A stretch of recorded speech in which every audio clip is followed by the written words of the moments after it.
सांगलीचे लोकसभेचे महाविकास आघाडीचे उमेदवार असणारे चंद्रहार पाटील हे आज एकनाथ शिंदेंच्या शिवसेनेमध्ये प्रवेश करणार आहेत। त्यासाठी ते शक्तिप्रदर्शन करत ठाण्याला गेलेले आहेत। पण त्याच वेळेला ज्या वेळेला ही उमेदवारी जाहीर झाली, काँग्रेसचे जे उमेदवार होते विशाल पाटील यांची संधी काढून घेण्यात आली होती आणि ही संधी चंद्रहार पाटलांना मिळाली होती। त्यावेळेला काँग्रेसनं खूप दंगा केला, खूप त्याबद्दल संघर्ष केला, तरी ही उमेदवारी मिळाली नाही। एवढं सगळं करून ज्या चंद्रहार पाटलांना उमेदवारी देण्यात आली ते तर जवळपास त्यांचं डिपॉझिट जप्त झालं। इतक्या वाईट पद्धतीनं त्यांची हार झाली आणि आज तेच चंद्रहार पाटील आता एकनाथ शिंदेंच्या शिवसेनेत गेलेत। ज्या महाविकास आघाडीनं एवढा अट्टहास केला होता चंद्रहार पाटलांच्या उमेदवारीसाठी, तेच आता राहिलेले नाहीत त्यांच्यासोबत। या सगळ्या परिस्थितीकडे सांगलीतले काँग्रेसचे नेते, सांगलीचे काँग्रेसचे कार्यकर्ते कशा पद्धतीने बघतायत याच्याशी आपण आज चर्चा करूया। नमस्कार सर, मुंबई तकमध्ये आपलं स्वागत आहे। धन्यवाद।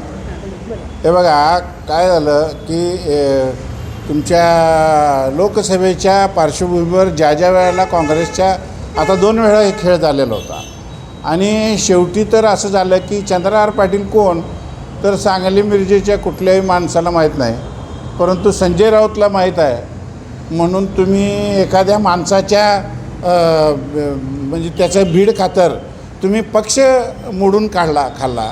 काँग्रेससारखा एवढा मजबूत असलेला पक्ष सगळ्या जिल्ह्यामध्ये ज्याची पाळंमुळं रुजलेली आहेत, त्या ठिकाणी तुम्ही शिवसेनेला कोणत्या आधारावर तिकीट मागितलं ते पण कळलं नाही।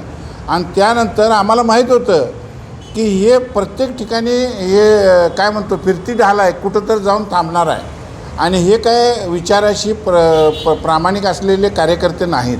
चंद्रहार पाटील भले पैलवान असतील, परंतु त्या लोकसभेच्या इलेक्शनमध्ये आम्ही काँग्रेसवाल्यांना पण हेच सांगत होतो की तुम्ही कोणत्या कारणासाठी सीट सोडायला लागला आहे। तर केवळ एक संजय राऊत असं एक नाव पुढं येत होतं।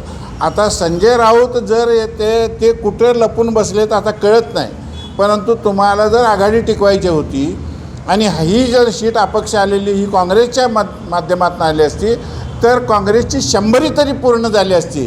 पण काँग्रेसच्याही लोकांचा करेक्टेपणा त्या काळातल्या म्हणजे त्या वरिष्ठ जे लोक होते त्यांची आणि शिवसेनेचा उद्दामपणा या पद्धतीनं जर तुम्ही तिकीट वाटप केला तर त्याचे परिणाम काय होतात हे आज दिसायला लागलेले आहेत।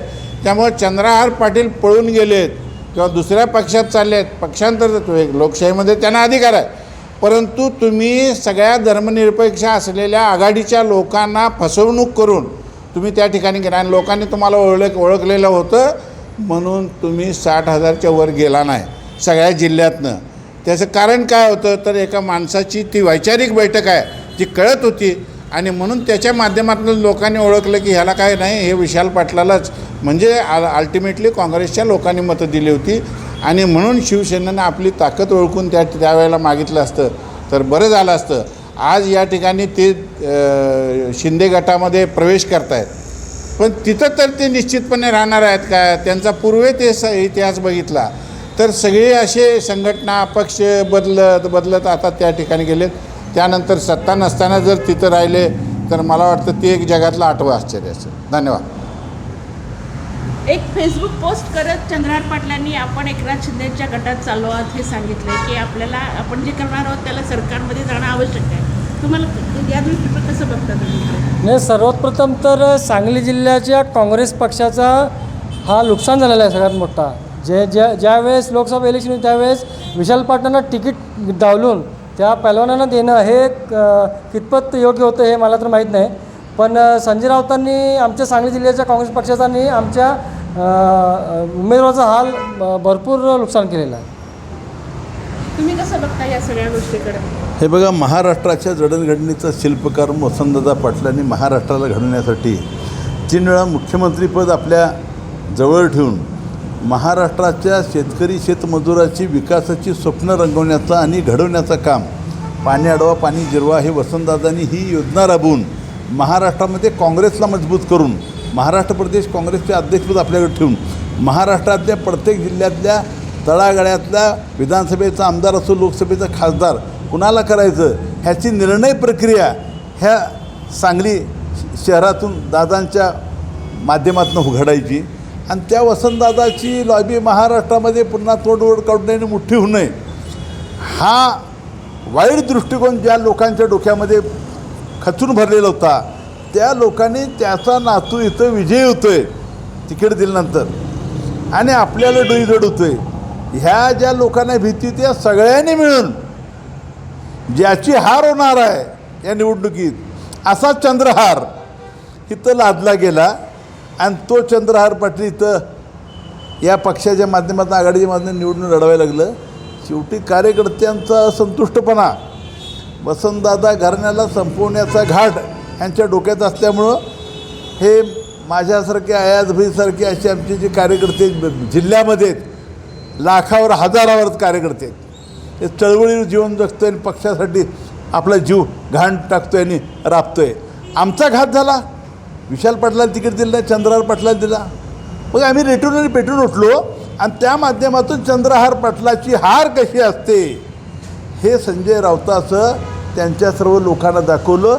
शिवसेनेचे प्रामाणिक कार्यकर्ते चंद्रहार पाटलाबरोबर जे राबले होते कष्ट केले होते त्याची जाण आणि भान ठेवून चंद्रहार पाटलानं हा जे आज जे पक्ष बदल करण्याचा निर्णय घेतला हे फार थोथांड आहे फार चुकीचं आहे.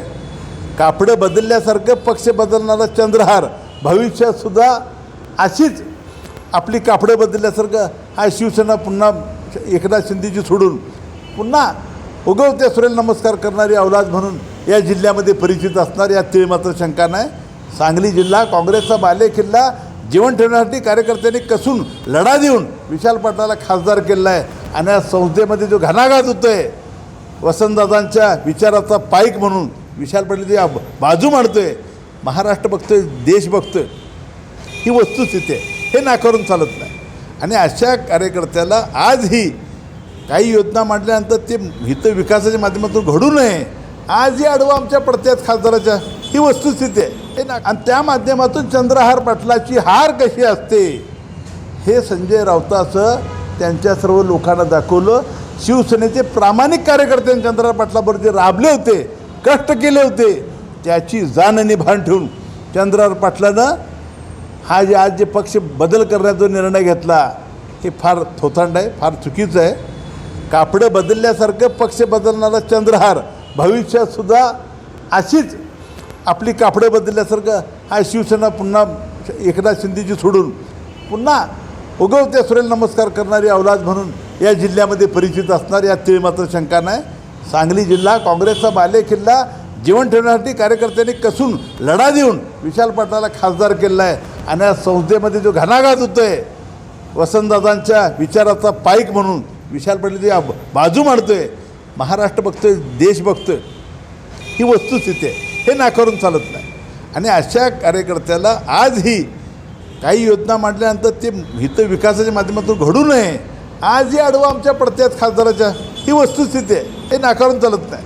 पण निश्चित ह्या 5 वर्षाच्या कालखंडामध्ये यांच्या डोळ्यामध्ये आणि डोक्यामध्ये बसणार नाही एवढा मोठा विकासाचा आब्याढावे निर्णय संस्थेमध्ये लढून एका हाकेला ओ देऊन जनतेने दिलेली जी ताकद आहे ती साथ ठरवेल आणि एखादी योजना आणण्यापेक्षा कोट्यावधी रुपयाचा निधी आणून ह्या जिल्ह्याला सुद्धाम करण्याचं काम विशाल पाटील केल्याशिवाय राहणार नाही यात तरी मात्र शंका. एकनाथ शिंदेंना चंद्रहार पाटलाचा कितपत फायदा होईल असं वाटतं पश्चिम महाराष्ट्रामध्ये एक स्वतःचं स्थान निर्माण करण्यासाठी.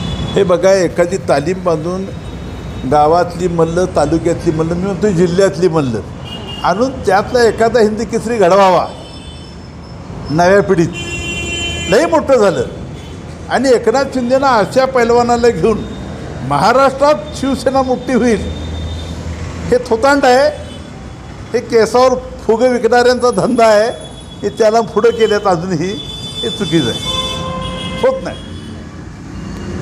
तुम्ही कसं बघता या सगळ्याकडे काय वाटतं काय होईल पुढं यासाठी केला होता का अट्टाहास ह्या उक्तीप्रमाणे संजय राऊतनी जी शिवसेनेची इथं उमेदवारी लादली जे काँग्रेस पक्षाचा बालेकिल्ला हा सांगलीचा लोकसभा मतदारसंघ जे वसंतदादापासून चालू आहे प्रकाश बापू असतील प्रतीक पाटील असतील हे सगळे काँग्रेसचे उमेदवार इथं जिंकलेले आहेत आणि अशा बालेकिल्ल्यामध्ये शिवसेनेला तिकीट देणं म्हणजे हे यांचा अट्टाहास. परंतु हा अट्टाहास आता फार दिवस टिकला का निवडून तर आलेच नाही आहे परंतु तो जो उमेदवार आहे तो दुसरीकडे चालला आहे. म्हणजे ह्या शिवसेनेला काय बोलावं आणि ह्या संजय राऊतला काय बोलावं हे आता मला हे वाटायला, म्हणून म्हणतोय यासाठी केला होता का 8 तास. आणि ह्या विशाल पाटलांनी ज्यावेळी निवडून आले त्यांनी पहिल्यांदा त्यांनी जे काय निर्णय घेतला, 100वा खासदार, जे 99 खासदार होते काँग्रेसचे, ते 100वा खासदार हे विशाल पाटील तिथं आपल्याला पाठिंबा दिले. म्हणजे त्यांच्या घराण्यामध्ये त्यांची नाळ ही काँग्रेस पक्षाशी नाळ जोडलेली आहे आणि त्या नाळप्रमाणे त्यांनी आज काम करत आहेत. आज संसदेमध्ये जो बोलणारा खासदार म्हटलं तर ते विशाल पाटील म्हणून आहे. जर आज दुसरा कोण उमेदवार गेला असता की ह्याच्या अगोदरचं कुठलंही बघा की कुठलेही खासदार त्यामध्ये तोंड उघडलेलं नाही आहे, परंतु आज विशाल पाटील हे आपले सगळ्या जनतेचा प्रश्न मांडणारा खासदार म्हणून आज नावलौकिक मिळवत आहे. आणि यापुढे सुद्धा संसदेमध्ये चांगले प्रश्न घेऊन तो मांडेल एवढंच ह्या निमित्तानं बोलतो.